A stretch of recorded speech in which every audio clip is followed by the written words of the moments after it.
Hey folks, Simon from LJ Hooker Stafford.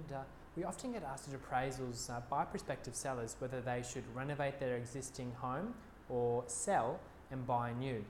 Some things to consider.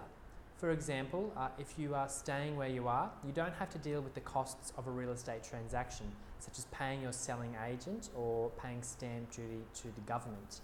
In terms of renovating, you can really have a lot of control over the floor plan and the finishes that you want, rather than buying something that someone else has built. And you also have, you know the neighbourhood, you're familiar with where you are, and if you're generally asking this question, it means that you do enjoy where you're living at the present time. Some things to consider if you want to buy new though, is that usually, unless you've done this thing before, it's a lot less stress and a lot less hassle. You kind of know exactly what you're getting when you've walked through the finished product.